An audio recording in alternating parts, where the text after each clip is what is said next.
You know the real reason Rengoku can never become a demon? Food. How would our flame-haired best boy slurp up udon if demons can't eat human food? Imagine chowing down on an arm and going amai. It just doesn't sit right. Though I suppose demons do love making donuts. If you know, you know. But what would have happened if our favorite fireball and bento slam and Hashira, Kyojuro Rengoku, did take a turn to the demonic dark side? Would he turn evil? In this video, we explore that. Be warned, there will be heavy spoilers, so proceed with caution. We good? Alright, on with the show.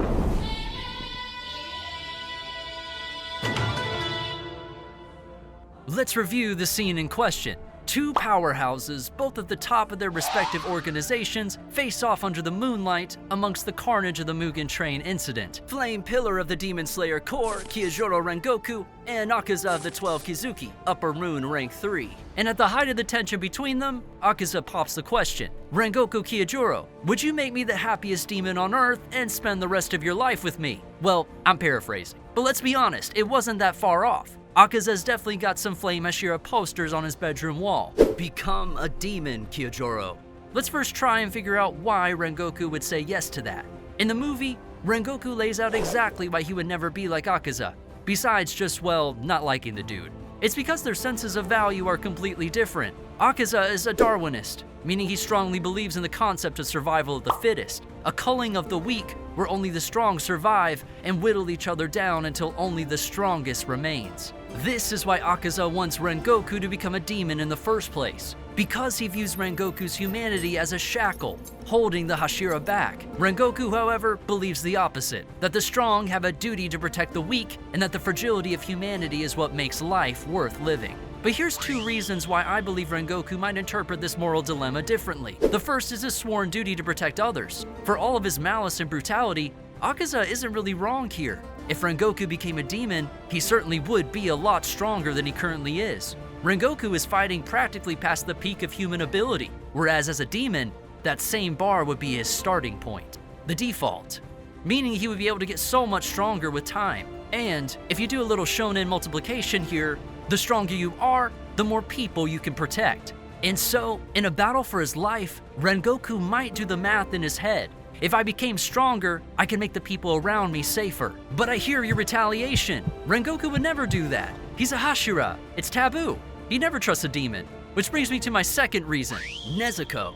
In his dying words to Tanjiro, Rengoku admits that he accepts Nezuko as a member of the Corps, and that the sight of her fighting to protect other humans, despite herself being a demon, inspired him. This is a pretty big deal, because this means that Rengoku has fundamentally accepted in his heart that demons can be good, or at least have the potential to be. And if Nezuko was able to do it, then surely he could as well. He'd just have to realize that mid-battle rather than afterwards. It's a bit of a stretch, but hey, most hypotheses are. So let's continue. Assuming Rengoku isn't immediately convinced, the two would battle as epically as they did in the movie, with all that juicy studio UFO table hype. Up until the final legs of the fight, where a bleeding, panting Rengoku, instead of using his ninth form, agrees to take up Akaza's offer. Now, the way humans become demons is by ingesting the blood of the one and only Demon King, Kibutsuji Michael Jackson Muzan. But since Upper Moon demons have so much of Muzan's blood already in them, they basically have the go-ahead to do the old switcheroo themselves. So Akaza, being the impatient child that he is, decides to do the procedure then and there, especially since our boy Rengoku's on his last legs and could keel over any minute. So Tanjiro and co have to watch in horror as Akaza grabs Rengoku by the mouth and makes him ingest his fluids. Jeez guys, get a room. And abracadabra, alakazam, our boy's a demon. Okay, pause. Now that he's a demon, Rengoku has the red carpet rolled out for Muzan's curse. His will, his control, and his mind could all be taken over and corrupted by the Demon King, which means that from this point, the story branches into one of two possibilities. Path 1, Rengoku keeps his humanity, and Path 2, Rengoku loses his humanity. Surprisingly, there are pretty strong arguments for both. But first, let's look at Path 1.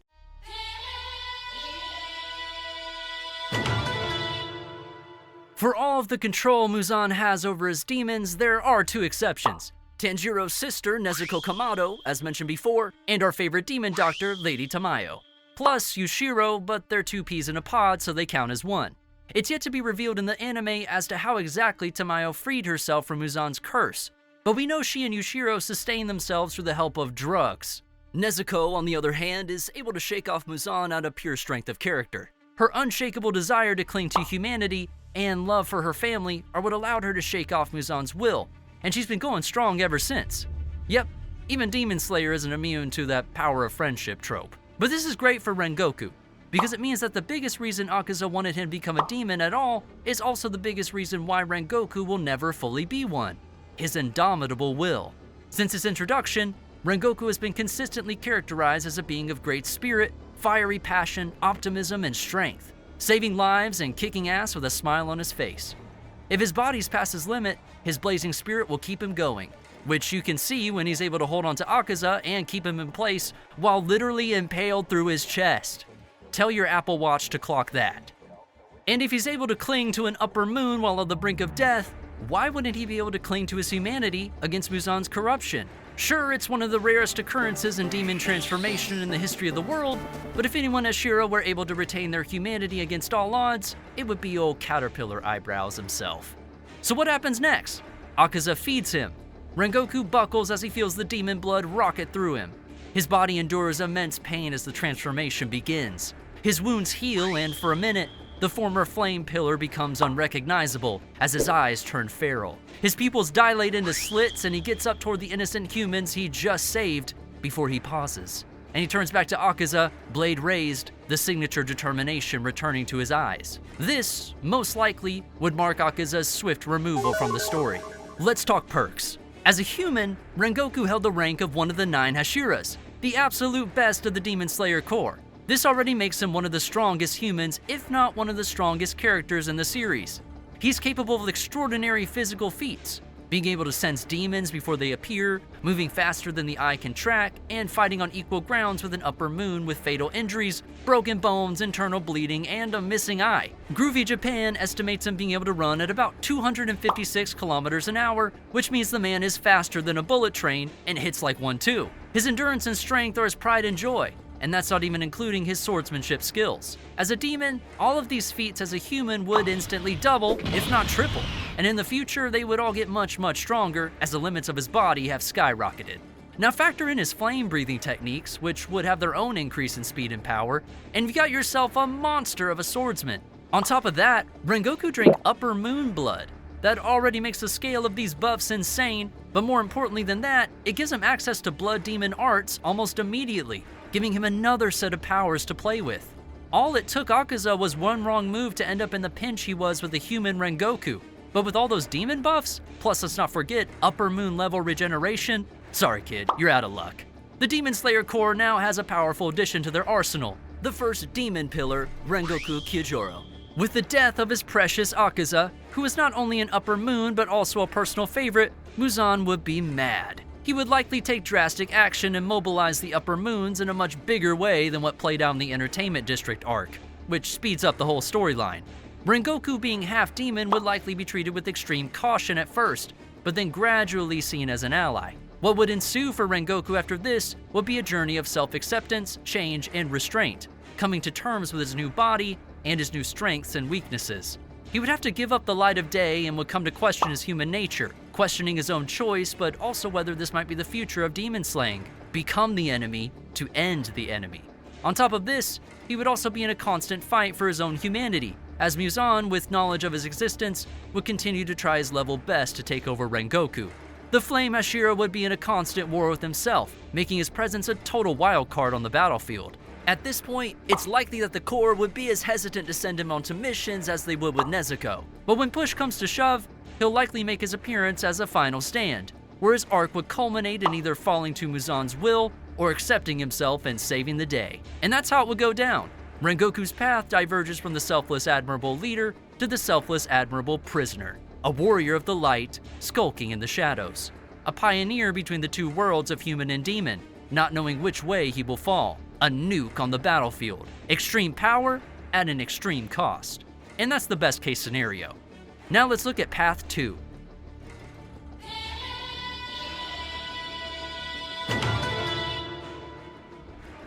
There's a clue in the events of Mugen Train that actually give us a pretty good hunch that, despite his immense will, Rengoku would unfortunately lose his humanity and succumb to Muzan, becoming a pure demon after all.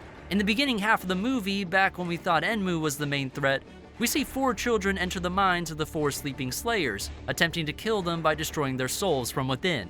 And while each character's soul was telling of their character, I'm looking at you, Zenitsu, Rengoku's was particularly interesting. The girl enters his soul plane and sees fire. Wow, shocker. But what's interesting is that there is nothing but fire. In Japan, there is a philosophy called Godai, which means 5 great. This refers to the 5 elements of life: earth, water, wind, void, and you guessed it, fire. And what this philosophy stresses over and over again is the immense importance of balance between all 5 of these elements. An overabundance of one could mean the presence of something negative, a sign of being tormented by something. And in most cases, the overabundance of the fire element signals one thing: a deep-seated rage. And what's the one thing we see all around Rengoku's soul? Fire. This could mean that underneath the burning passion, optimism, and enthusiasm of the flaying Hashira may lie a dark, burning anger that is yet to be released. And honestly, it's not hard to see why. Rengoku had a pretty harsh childhood. From his mother's death to his father's slow decline into neglect and abuse, Rengoku has constantly needed to be his own pillar of support. Follow that up by immediately following intense training regimens to become a demon slayer, training to fight man-eating monsters of the dark when you're not even old enough to drive. It's bound to do a number on you and make you angry at the world. Which is exactly why in the face of an overwhelmingly corruptive, malevolent presence like that of Muzan, that rage would be dying to let loose. The soul doesn't lie. Any negativity in it would amplify and grow until it becomes unstoppable. Combine that with the already low odds of resisting Muzan's will at all, and it's suddenly not looking good for Rengoku. So back at the scene, Rengoku drinks Akaza's blood, fully confident in his ability to withstand the curse, when suddenly, the fire in his soul rushes out until it consumes him. His memories burn away, along with the last of his humanity, and what remains is a beast every bit as formidable as we've already described, but without the moral compass. Akaza would be delighted, and the two would likely spar again, and again, and again, until sunlight as rage complements Rengoku's already insane drive. But the kindness is gone this time, and possibly the smile too. And in the aftermath, Tanjiro, Nezuko, and everyone else in the vicinity would die as well. It's possible that the young Slayers could awaken their Demon Slayer's mark before they kick it, but by then it would be too little too late. This is the point where Akaza would likely also fall under the demonic Rengoku's blade as well, and Muzan would invite him as the new Upper Moon Rank 3, soon to become Rank 2 after he challenges the current Rank 2 and wins. Muzan would be slightly disappointed at the loss of his golden child, but would revel in the new opportunity it brought. With the protagonist gone, the burden of the story would likely fall on the Hashiras, as they pick themselves up, shocked at the loss of one of their closest allies, as news of the Mugen Train massacre sweeps Taisho Japan. The one Hashira that everyone loved, turned into a monster. What follows next would be an arc of betrayal, as the Hashiras now likely team up with law enforcement and maybe even the Emperor to find the demon's hideout. Half of the Hashiras grapple with having to kill their former ally, and half double down on their vengeance, wanting to put their friend out of their misery. And it's in the final face-off before the Pillars, with enough heartfelt words from them, especially his former student Mitsuri, that Rengoku could possibly make his redemption arc. His humanity might finally begin to fight for itself. This is where Path 1 and Path 2 start to meet again, and Rengoku's acceptance of himself and who he is now becomes the defining moment between defeating Muzan or destroying the Demon Slayer core once and for all. Granted, this path has a lot more casualties for the humans, but this single decision could determine whether the story ends on a dark note or a bittersweet one. It's interesting to note that both paths here hinge on the idea of acceptance, that who you are is a product of your choice. This echoes something that Kyojuro himself said during his one-shot. Life is a series of decisions. You never have unlimited options or unlimited time to think, but what you choose in that instant defines who you are. And honestly, you couldn't find a more fitting sentiment if you tried. Do you think Rengoku had a shot at becoming the next Nezuko? Do you think Akaza would finally get his fanfiction of fighting into the sunset with his fiery love? Or do you think things would have gone down completely differently? Explore the